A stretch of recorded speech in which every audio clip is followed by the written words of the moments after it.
Welcome to the Core Women Podcast, where meaningful conversations inspire leadership, connection, and possibility. Hosted by Dr. Summer Watson, this internationally recognized podcast features women who are making an impact in business, community, education, healthcare, and beyond. Through honest stories and practical wisdom, we explore what it means to lead, grow, and thrive in a rapidly changing world. And now, your host, Dr. Summer Watson. Welcome back to the Core Women Podcast. Today, I'm joined by Kim Boudreau Smith, leadership and communication strategist, consultant, and founder of Kim B. Smith, Inc., and her bold voice. Kim helps women lead with greater confidence, clarity, and authenticity by aligning how they think, feel, communicate, and show up in the world. Through her unique approach that blends leadership strategy, somatic practices, heart-brain connection, and communication mastery, Kim empowers women to stop shrinking, reclaim their voice, and lead from a place of grounded confidence and personal truth. Welcome, Kim. Thank you, Dr. Summer, for having me here today. Absolutely. It is a joy. And I know we're going to jump right into this, but before we dive into your professional journey, can you describe your life to this point in one word? And why is that word so meaningful to you? One word. Oh my gosh. Someone's got me tongue-tied here. This very rarely happens. One word. Oh my gosh. Expansive. Ooh, love that word. Tell us more. We're never done. We are never done. And not that I am old, because I don't think we are old, but I'm on a trajectory of change within the business right now and expanding and learning how to be more of a servant, but not also work more hours at this time in my life. So the expansive is it just expanding of learning, one day at a time. Yeah. And it also sounds like an expansion of heart, mind, soul, spirit, so many different things. And we're going to get into that. So, my next question is, what inspired you to create your business and her bold voice? And what were you seeing in women leaders that made this work so necessary?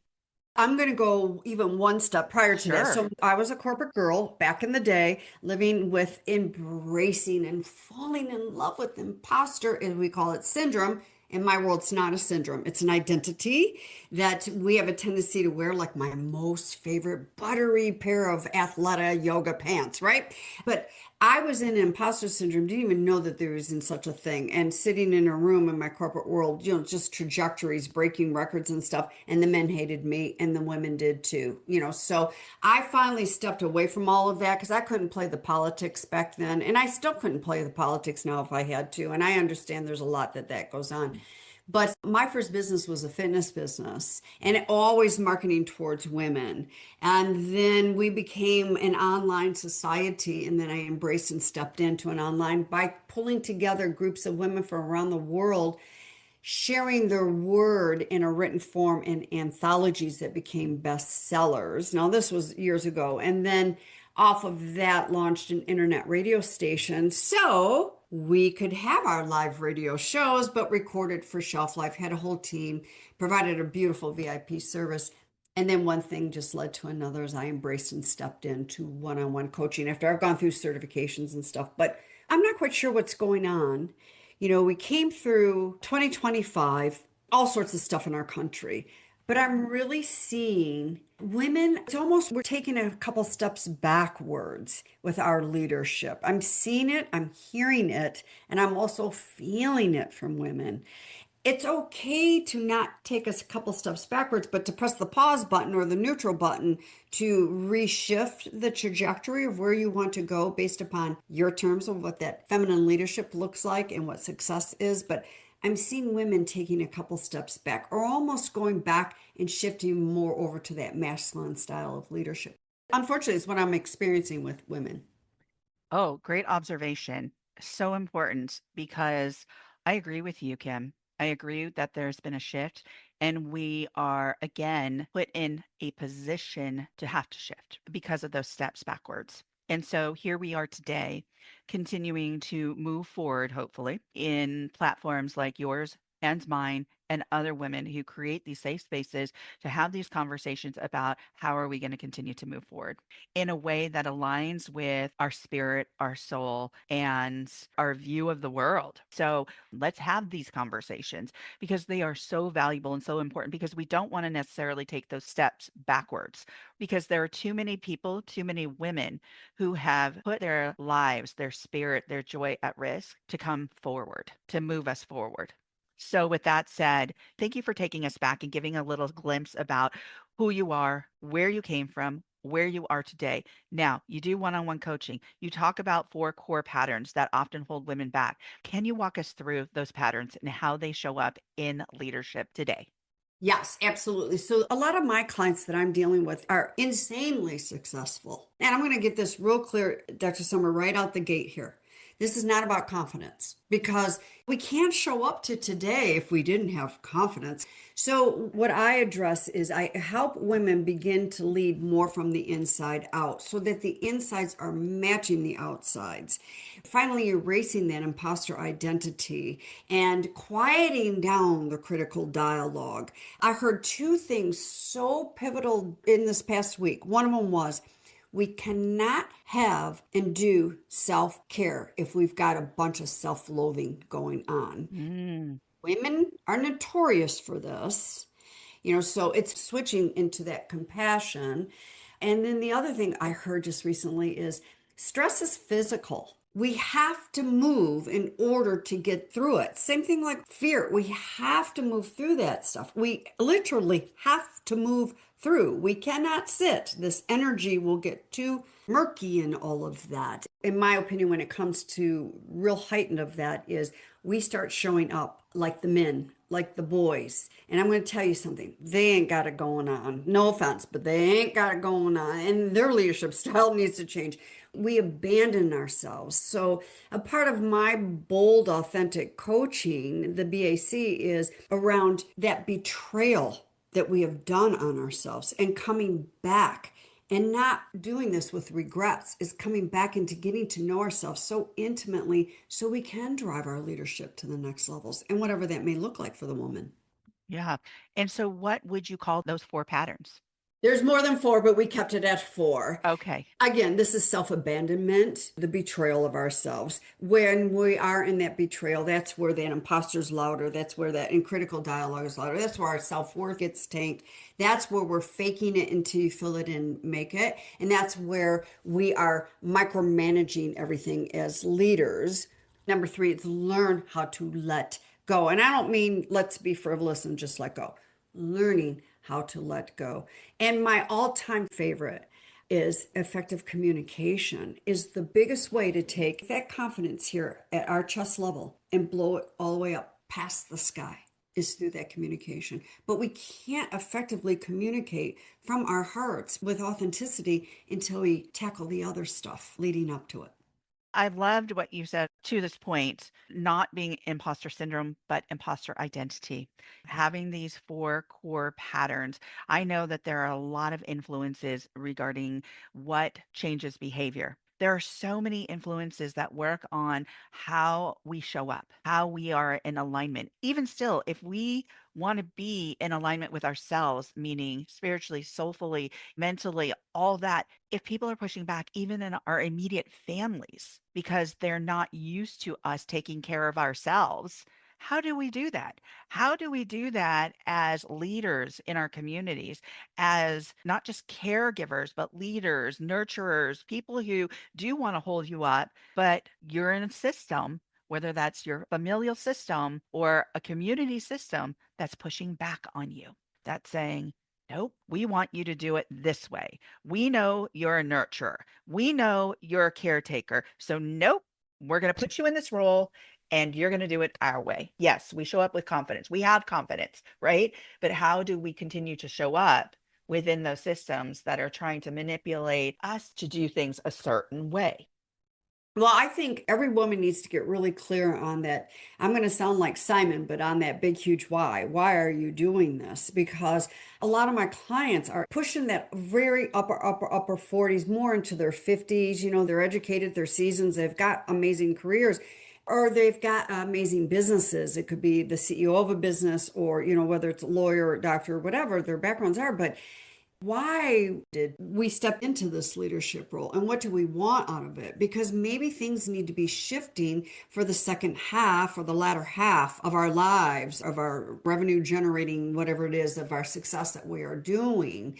And, I always say Rome wasn't built in a day. It's the little steps that we must do. I mean, I hear so many of my women, I don't have time. I don't have time to take a bath. I don't have time. I barely get into the shower and get out, but if you're doing that, how can you get into soul care? Because the women that I'm seeing the trajectory on, that I'm working with, can we please arrive and go through menopause without all this stress? Because I'm telling you what, it's not going to be fun going through menopause if you've got all this stress going on, number one. And can we please arrive to either stepping away from your career to go start a business, or can we get you to that retirement phase without every burnt out ailment that there is in the face of this earth, because we bought in to what society said we had to be? Yeah, thank you for that answer. We shall take a moment to reflect on that answer and that question, because we have been conditioned, we have been influenced by our caretakers, our leaders, our educators, our clergy to be a certain way. And so it is time for us to take that meaningful opportunity to reflect on why, what's our why? And not to arrive at whether it's menopause or retirement sick and ailing and exhausted, which gets me to my next question. Many women have been taught to rely heavily on achievement and performance. How can over reliance on masculine energy impact leadership effectiveness and well being? And you've kind of touched on that, but I'd like you to go more into that. Yeah, I mean, I do see a lot of women in that performance mode still. That performance mode as a leader shows up as chasing. You're chasing the approval of a higher up, and it's usually a man, chasing and proving. And when we have arrived, and again, no ageism here, but when we are hitting that 48, 49, 50 mark, boy, we've got wisdom under us. There doesn't need to be proving at that point, but we are proving, and then we start performing even more to get to the next trajectory. And until we learn, it's almost like, I like to say, the expression is, a lot of people are tied to the golden handcuffs. Here in our country, corporate America, you've got the benefits and the salary and all of that, the corporate handcuffs. Well, when you're in proving and performance mode, I look at that as a part of handcuffs that slowly need to be undone. And teaching women the difference between the masculine and the feminine, which, by the way, all men and women have it, masculine and feminine energy. We all have it. And teaching them to come out of their heads and drop down beautifully in their bodies is a big challenge, because we've all been told, no, chop it here, no. So that's a lot of the things that I see women are asking, consciously, subconsciously, are craving this. But there has to be a point where you want to pause. And I'm not saying stop dead. It's not like we're on a treadmill and you're going to stop and get off. It's, you might have to slow the treadmill down a little bit, maybe to catch your breath or whatever that analogy may be. But to be able to pause that in order to turn a different way. And again, I'm the type of person, nope, we're not going to throw you off the cliff without the net. No, no, no. We're not even going to get to the edge of the cliff without the net. It's just, you've been driving this way and you've been making right-hand turns. Let's just try a left-hand turn today. It's funny, and I'm going to take you back, and I'm going to take the listeners back. I was a young girl who used to watch Little House on the Prairie. Oh, Okay. I love that show. And Laura was getting ready to potentially get married at a very young age. She went to mom. She said, "But mom, he doesn't want me to be a teacher."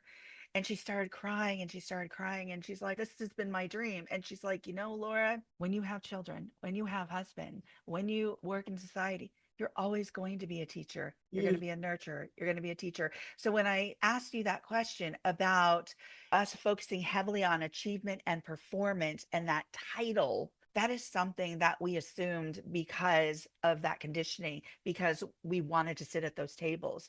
Now we can make our own tables and still be that teacher, still be that learner, still be in alignment with our own authenticity because we are women. We encompass, we embrace, we have all of that. It's, do you own it? Do you know how to own it? Are you living in alignment with it? What does that look like for you? What does that feel like for you? You're always going to have that title, but is it really the title that's important? Or is it the way that you're showing up, the way that you're feeling? So you describe communication as an energetic strategy. What does that mean? And how does our internal state affect how our message is received? I don't want to just pick on just our gender, even though I work primarily with just women, and men go through this too. Is I hear so many people, they want to be more effective as a communicator. They want the rooms to be brought in.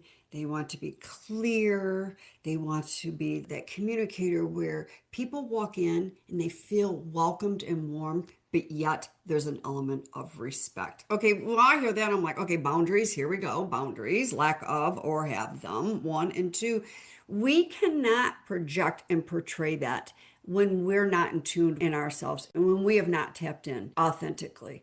I see it all the time. Speakers, presentations, things are so robotic. And I know what's going on. They've bought into what they feel the room is thinking and how they need to be showing up. They bought in. So again, we go back to that betrayal. We betray ourselves. We're not entering these rooms crying and screaming, oh my God, my dog ate my homework. We're entering these rooms from a very grounded, confident space of that inner knowing of that wisdom of ourselves.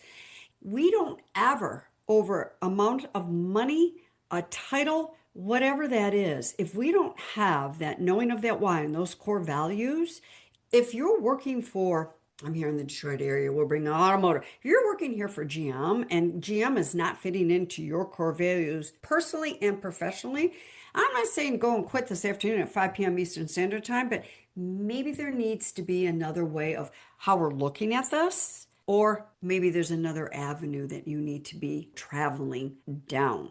Otherwise, why are we getting into our cars, driving to the brick and mortars on Monday morning?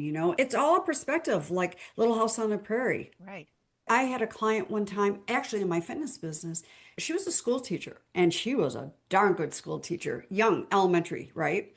And in a very challenged economic area where a lot of these kids are fed at lunchtime and it's tight when they go home at dinner time. And she was so upset how she had not found her true love and had been married by a certain age. Here we go, societal pressures, societal laws, and having children. And I finally looked at her and said, you have a whole classroom of children. You have 25 kids year after year in front of you as a career. You have kids. And she stopped dead in her track and looked at me. But they're not mine. Having children, just like what Laura Ingalls' mother said, you are always a teacher. It just is not in that box of what we feel it needs to be. Right, exactly. Or what somebody else defined as being a teacher or being a mother. So, my next question, how do somatic practices and breath work help women become more grounded, confident, and effective leaders? So I'm going to say this right out the gate because nervous system regulation seems to be a buzzword, even though nervous system regulation has been around since the inception of time. And nervous system regulation is not breath work because if you run a little on the more anxious side like I do, and you tell me, all right, let's close your eyes. We're going to inhale for 4, hold it for 4, and exhale for 6, and hold it for 4. My anxiety is going to go up like that. So funny. I laugh at myself all the time. So I had a fitness business, like I just shared with you, was my first business. I've been telling people to breathe all the time. And who's first to hold their breath? We need to learn how to breathe in a very natural state because when we start going into situations where sensations and emotions start ramping up and we get into our head and oh my God, I'm nervous, I'm fearful, and all that goes on, we have a tendency to cut our breath off at our throat. where we need to learn how to get that breath going down into our chest. Now, belly breathing, sure you can do when you're not around someone. I don't think belly breathing is for human consumption. That and somatic nervous system regulation movement. And that's not like jogging 10 miles or power walking to the corner and back. Movement helps take us through those sensations and those emotions so they don't get stuck like we're an automobile with dirty oil and we need an oil change. That helps us stay grounded so that we're managing this and not we're getting out of control and things are running away. So there's so many somatic nervous system regulation type things to do. I do some every morning when my dog is eating, and they're just gentle movements, which I love because I've been laying flat for 8 hours sleeping. Yeah. And I think there's something for everybody, right? Yes. Because I'm the type of person who likes to walk on my treadmill and it's a little faster. It's not like, oh, calm the body and like get down into that grounding fit. It's like maybe my grounding is that treadmill, right? Yes. Because Yes. that works for me. Maybe my grounding is that work where I'm not doing box breathing, but I'm taking those deep breaths where I'm needing to bring my blood pressure down a little bit more and clear my head, right? Like, so we all find out different ways of really finding that homeostasis, right? Finding that balance, Yes. right? Because a lot of times I find like when when we say, "Oh, just breathe," it can be condescending, right? Yes. Even journaling for me is like, "Ugh, Yeah. Right. it's not my deal," right? But for other people, like they love it, and that's great. There's something for everybody. So I think this conversation is about finding what works, right? What works for you, whether Yes. it's breathing, whether it's journaling, whether it's the treadmill, whether it's like EFT tapping, I'm a shortcut girl. I love it just right here, and let's move it on. right? Something for everybody. Something for everybody where you can find that balance, where you can find that opportunity to be able to ground. I even got a grounding pad because sometimes I can't even stand in the grass because now it's tick season, right? And I'm like, nope, I'm going to have a grounding pad and put my feet on it while I'm working. So there's different ways of approaching this. So we have covered so much here and we're almost at time. So as we come to the close of the interview, Kim, what does it truly mean to lead from the heart and the mind? And how can women begin cultivating that balance in their daily lives? There's so many different things for women to be able to breathe and come into themselves without the fear of losing themselves when they walk into a meeting or when they walk into a high stakes negotiations or a conversation. But when we're not clear about us, when we're unsure about us, we cannot arrive to that heart, authenticity, mind, body, and spirit. And I will say this is the furthest from perfection.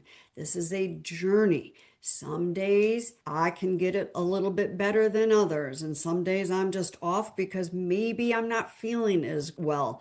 It's a process and it's a journey. And from the bottom of my heart, I would love all women to show up from their hearts and being truly transparent and authentic. Because I'll tell you what, the woman sitting next to you may need to hear it because she may be going through the same thing that she may be hiding and feeling too intimidated to say. That's what we need. That's the healthy leadership where we are showing up and going, look, I don't have it all. I don't have it all together, but let's figure this all out as a team. Oh, beautiful. Thank you, Kim, for joining me on the Core Women podcast today. Thank you. Absolutely. You can connect with Kim Boudreau Smith on LinkedIn. Thank you for joining us on the Core Women podcast. If today's conversation resonated with you, subscribe, leave a review, and share this episode with someone who may benefit from it. To learn more about Dr. Summer Watson, visit corewomen.com, where you'll find leadership and organizational development consulting, mentorship solutions, virtual assistant services through Core Business Solutions, the Human Forward Movement, and the Human Room, a space for meaningful conversations about keeping people at the center of leadership, business, and community. Dr. Watson is also available to facilitate and moderate engaging one-on-one interviews, panel discussions, and group conversations that inspire connection, learning, and action. Until next time, lead with purpose, connect with intention, and remember to put people first and on purpose.